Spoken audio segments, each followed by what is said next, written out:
શ્રી કૃષ્ણને પ્યારા શ્રી યમુનાજીના લાડીલા રસિક સત્સંગી વૈષ્ણવોને જય શ્રી કૃષ્ણ. તો વૈષ્ણવ, આજે આપણે જાણીશું પુષ્ટિ માર્ગ અને ભગવાન શ્રી કૃષ્ણ વિશે. સમગ્ર દેશમાં પુષ્ટિ માર્ગીય હવેલીમાં મહાપ્રભુજીના સ્વરૂપનું સ્થાન થયું અને સેવાનો ક્રમ નિયત થયો. નિધિ એટલે સમુદ્ર, જે ધન, શક્તિ અને પ્રતિષ્ઠાનો સ્ત્રોત છે. શ્રી મહાપ્રભુજીના સમયથી સંપ્રદાયના ઇતિહાસ નિધિ સ્વરૂપની આગળ છે. પુષ્ટિ માર્ગ મહાપ્રભુ શ્રીમદ વલ્લભાચાર્યે મનુષ્ય જાતિ માટે સ્વતંત્ર ભક્તિ માર્ગનો ઉપદેશ આપ્યો છે. તેમાં બતાવેલા ભક્તિ માર્ગ કરતાં અલગ વિશુદ્ધ પ્રેમ પ્રદાન માર્ગ છે. પુષ્ટિનો અર્થ, પોલણનો અર્થ ભગવાન શ્રી કૃષ્ણનો અનુગ્રહ અર્થાત કૃપા. ભગવાન જે જીવ પસંદ કરે છે તેને તેઓ પ્રાપ્ત થાય છે. પ્રભુની જેના ઉપર કૃપા થાય છે તેને જ તેઓ ઉપલબ્ધ થઈ શકે છે. ભગવાનની જ્યારે કૃપા થાય છે ત્યારે મોટામાં મોટી મુશ્કેલીઓ દૂર થઈ જાય છે. ભગવાનની કૃપા કાળ, ધર્મ, સ્વભાવ વગેરે મુશ્કેલીઓ મિટાવી દે છે. તેમાં પાત્રતા કે અપાત્રતાનો પ્રશ્ન ઉપસ્થિત થતો નથી. પ્રભુ કૃપા આવી અદ્ભુત હોય છે.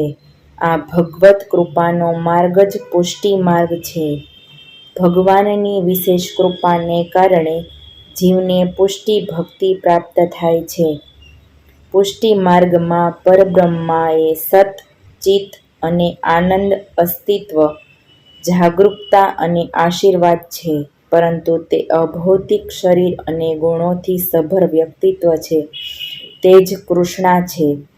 કૃષ્ણના ઘણા નામો છે, પણ આ પૃથ્વી ઉપર વ્રજના તેઓ મનુષ્ય સ્વરૂપમાં અવતરણ પામ્યા હતા.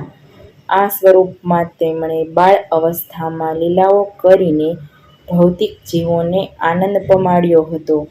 કૃષ્ણ પ્રત્યેની સજાગતાથી કરેલી ભક્તિ અને સતત નામ સ્મરણ જ આ દુનિયામાં આધ્યાત્મિક પ્રકાશ મેળવવા માટે સર અને શુદ્ધ સાધનો છે. કૃષ્ણની કથા એ દંતકથા છે અને પ્રતીક કથાનું મિશ્રણ છે.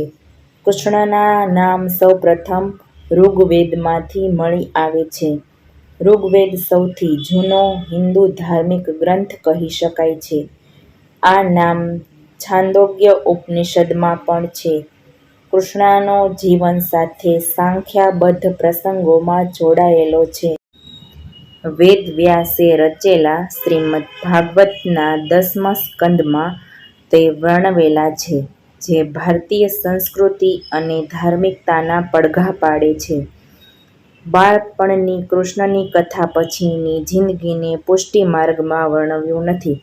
પુષ્ટિ માર્ગના અનુયાયી માટે શ્રીનાથજીનું સ્વરૂપ એ મૂર્તિ નથી, પણ જીવતું, જાગતું અને બાળ સ્વરૂપ છે.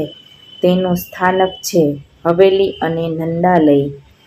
પુષ્ટિ માર્ગના સિદ્ધાંત પ્રમાણે જે પ્રભુના ભક્ત ન હોય અને જેના હૃદયમાં ભગવાનની ભાવનાનો પ્રાદુર્ભાવ ન થતો હોય તેની આગળ પુષ્ટિ માર્ગની ભાવના તથા શ્રદ્ધાની વાતો ના કહેવી.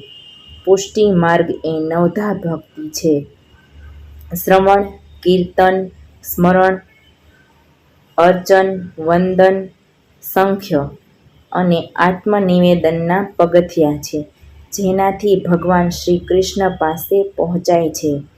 હવેલીની તમામ જગ્યાઓનું મહત્વ છે. તે પુષ્ટિ માર્ગ સાથે સંબંધિત છે.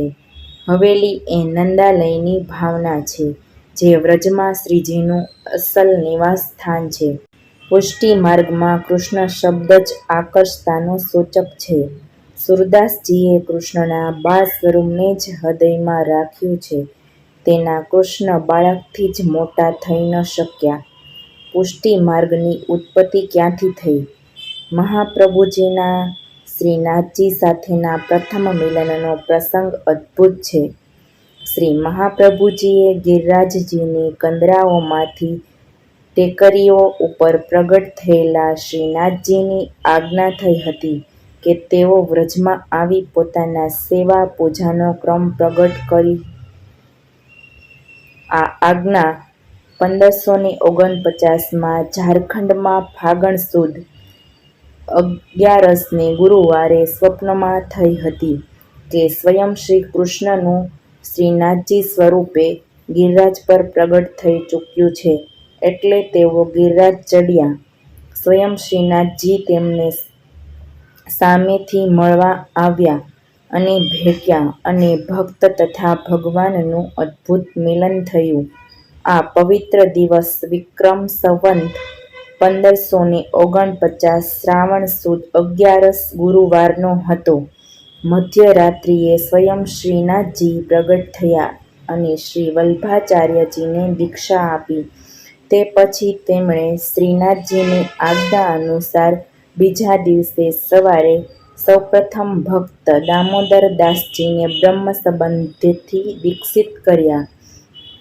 ત્યારથી બ્રહ્મસંબંધ પુષ્ટિ માર્ગની પ્રણાલિકા બની રહી છે. પુષ્ટિ માર્ગની ઉત્પત્તિ તે જ દિવસે થઈ તેમ માનવામાં આવે છે. મહાપ્રભુજીએ જીવનના અંતે કહેલું કે શ્રી કૃષ્ણ લૌકિક નથી. શ્રી કૃષ્ણ માટે આપણને પ્રેમ હોવો જોઈએ. સર્વસ્વ એ કૃષ્ણ જ છે. આ લોક અને પરલોક પણ તે જ છે. તેથી સર્વભાવ વડે શ્રી કૃષ્ણ સેવન કરવા યોગ્ય છે અને તે જ તમારો ઐહિક અને પરમાર્થિક પદાર્થ છે. સેવા, રાગ, કવિતા, નૃત્ય, શોભા. પુષ્ટિ માર્ગમાં આ માટે શ્રી વિઠ્ઠલનાથજીનું ભરપૂર યોગદાન છે. આજે દરેક વૈષ્ણવ કુટુંબની વ્યક્તિ આ પ્રકારની સેવામાં મગ્ન છે. પુરુષો પુષ્ટિ માર્ગમાં પ્રભુ આગળ રાગ છોડે છે અને સ્ત્રીઓ ભગવાનને અર્પણ થતો ભોગ બનાવે છે. સંવત 1613માં ગોવર્ધન પર્વત ઉપર શ્રીનાથજીના મંદિર પાસે સ્થાયી થવાનો વિચાર શ્રી વિઠ્ઠલનાથજીએ કર્યો. મુસ્લિમોના આક્રમણને કારણે ચરણાટ અને અડેલ અસલામત બની ગયા હતા. સમ્રાટ અકબરને આ વાતની જાણ થઈ. તેણે વ્રજમાં મહાવન પાસે વિશાળ જગ્યા ફાળવી આપી જેથી સલામત રીતે રહી શકે. સંવત 1628માં ગોકુળનો વિકાસ થયો અને તેમાં ઘણા શિષ્યો અને મિત્રો ગોકુલમાં રહેવા આવી ગયા. પુષ્ટિ માર્ગનું સાહિત્ય દર્શાવે છે કે અકબરે શ્રી વિઠ્ઠલદાસજીને મળવાની એક પણ તક જતી નથી કરી. અકબર તેમને મળવા મથુરામાં પણ આવતા. અકબર મુસ્લિમ હોવા છતાં શ્રી વિઠ્ઠલનાથજીને ખાસ રજા આપીને તેમને શ્રીનાથજીની ઝાંખી કરાવતા. સમગ્ર દેશમાં પુષ્ટિ માર્ગી હવેલીઓમાં મહાપ્રભુજીના સ્વરૂપનું સ્થાન થયું અને સેવાનો ક્રમ નિયત થયો. નિધિ એટલે સમુદ્ર જે ધન, શક્તિ અને પ્રતિષ્ઠાનો સ્ત્રોત છે. શ્રી મહાપ્રભુજીના સમયથી સંપ્રદાયના ઇતિહાસ નિધિ સ્વરૂપની આગળ પાછળ કેન્દ્રિત થયો છે. મહાપ્રભુજીએ ભારત યાત્રા કરી હતી. જે સ્થાને તેઓ ગયા હતા તેને મહાપ્રભુજીની બેઠક તરીકે ઓળખવામાં આવે છે.